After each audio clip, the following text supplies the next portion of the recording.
Yo, halo semuanya buat para pendengar, pemirsa, para Jebret Team yang biasa menyaksikan di Jebret Media TV. Sekarang kembali lagi di Radot Valen. Sekarang gue lagi cobain kalau di rumah, cobain pakai handphone dan tanpa mic terlebih dahulu karena mau nyoba aja dulu ya. Nanti kalau emang ternyata lancar, kurang-kurangnya baru kita coba satu-satu.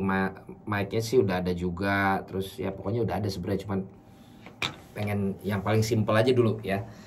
Nah, gue mau ngomong tentang ternyata sportcaster itu masih banyak ya ternyata peminatnya ya. Dan gue nggak tahu apa memang banyak peminatnya atau memang lagi kesempatannya gitu. Sportcaster mungkin ini dari sport broadcaster gitu kali ya. Poinnya gue ngomong sportcaster karena mencakup semua elemen yang ada untuk para talentnya. Itu presenter, host atau co-host, juga ada punditnya atau expertnya ya, dan juga ada field commentary-nya, ada komentator play by play-nya. Dan itu yang sering masih kurang dipahami sama teman-teman semua di sini, kalau sebenarnya itu 3 profesi yang berbeda gitu loh, dan lebih bagus lagi kalau lu bisa lakukan tiga-tiganya. Tapi sebenarnya tiga-tiganya punya job desk yang berbeda-beda. Nah, dalam video ini gua nggak akan terlalu panjang juga. Poinnya adalah gua melihat bahwa teman-teman gua dan juga yang gua nggak kenal, juga senior-senior banyak sekali yang bertugas kemarin selama Euro, Copa America ya. Terutama di Euro kita tahu bahwa ada yang bertugas di RCTI dengan 24 talentnya, ada yang bertugas di MNC Channel yang bahkan menayangkan 51 pertandingan. Lalu juga ada yang di Mola ya, itu kan juga Indonesia punya. Jadi ada yang bertugas juga di sana. Ada Aldi dan ada yang satu lagi tuh. Lalu di Kopa ada teman-teman yang siaran di Indosiar. Bahkan kalau Piala Wali Kota sama Liga 1 jalan kan ada lagi yang teman-teman yang bekerja di sana.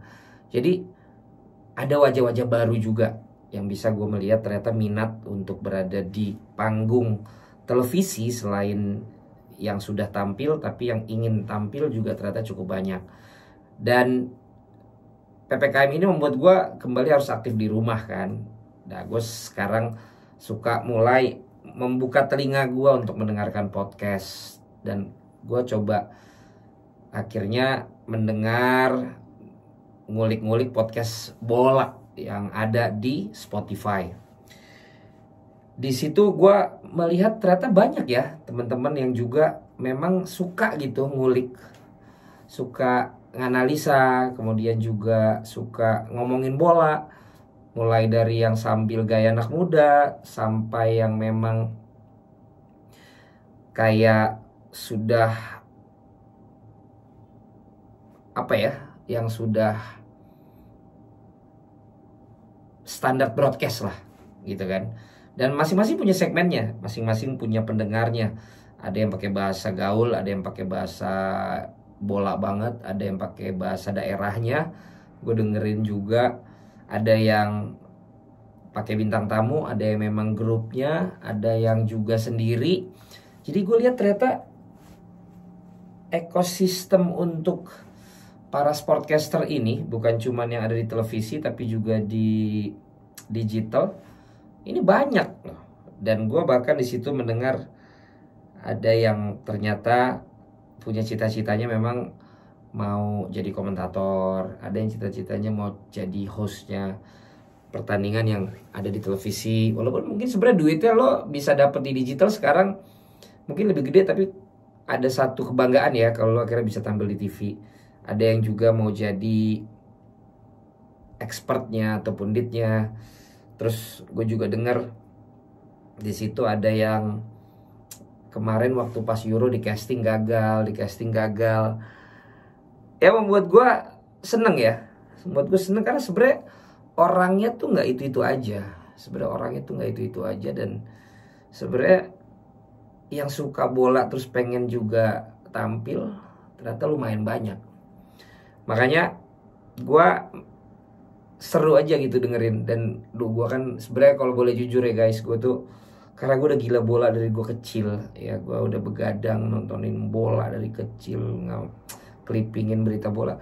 Sampai tuh gue sekarang sebenarnya kalau nggak emang apa ya, nggak spesial banget tuh, gue udah bukan yang kayak harus nonton gitu loh.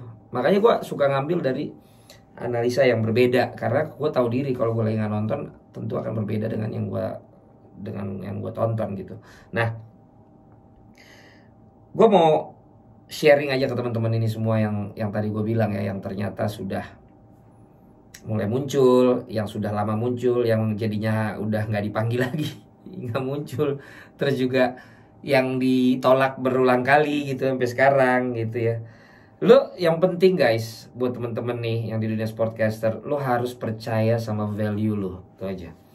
Lo harus percaya sama value yang lo punya gitu. Jadi gue denger tuh mungkin bercandaan atau enggak, tapi yang ya iyalah dia lebih senior gitu, ya iyalah dia lebih cakep, ya iyalah dia itu talentnya sana gitu, ya iyalah dia ini, ya iyalah gitu loh. Coba lo hilangkan ya iyalah itu. Lo yakinkan bahwa lo tuh punya value yang berbeda dengan yang orang lain punya. Jadi value lo ditambah uniqueness lo, itu yang akan membuat lo akhirnya akan di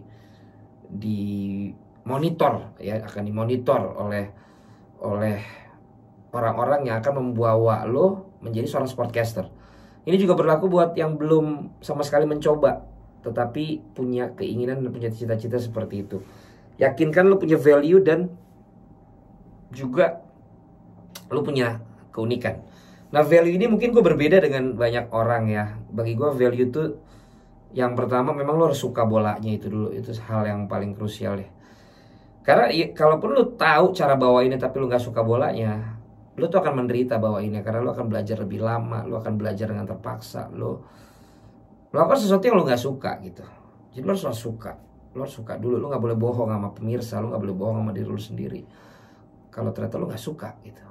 Dipaksain tuh akan susah. Yang kedua, kalau yang ya ini itu lo harus suka. Bagi gue itu yang penting sekali ya. Nah, yang tiga ini bisa opsional nih. Yang tiga ini bisa opsional ya.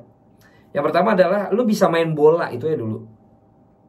Itu lo bisa main bola, itu aja dulu. Karena ketika lo nggak tahu data dan lo nggak tahu yang ketiga nih, nanti yang gue kasih tahu, paling nggak lo tuh ngerti main bola gitu. Jadi lo tahu dari sisi lo kalau lo main bola. Jadi kalau back kayak begini tuh harusnya begini, pemain tengah begini, karena lo main bola. Kalau lo nggak main bola, pastikan lo punya yang selanjutnya. Yang kedua, lo punya data, lo punya fakta, lo punya angka-angka yang lo pelajarin kalau ini. Sehingga ketika ditanya, memang secara main mungkin lo nggak tahu, tapi secara data dan fakta lo tahu. Paling nggak itu bisa menolong lo. Dan yang ketiga, ini tambahan saja, tapi untuk orang luar sebenarnya. Lo ngerti bahwa ada yang namanya handicap dalam pertandingan sepak bola. Ya, biasanya ini terkait kalau di luar tuh betting. Kenapa? Karena dari handicap ini lu jadi bisa tahu, oh ternyata ini lebih diunggulin dari si ini ya, oh ini begini, si begini ya, gitu loh. Jadi yang seperti gue bilang tadi, yang tiga ini opsional ya, terutama 1 dan 2. Yang ketiga ini lu cukup tahu aja lah, sehingga lu nggak kaget gitu dengan yang apa sih itu, kok dia diunggulin, kok dia lebih dapet handicap daripada sini. Itu lu sekedar tahu aja, karena lu nggak boleh main dong gitu kan.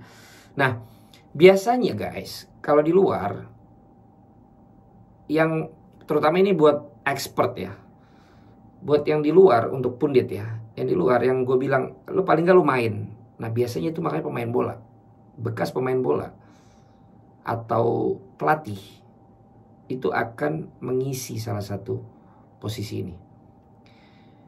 Kemudian yang kedua itu adalah pundit. Pundit ini biasanya orang-orang yang research, yang belajar. Nah, biasanya ini adalah analis alias dari wartawan. Dari wartawan. Dan di Indonesia rata-rata isinya wartawan. Justru yang bekas pemain bolanya sedikit. Ya kan?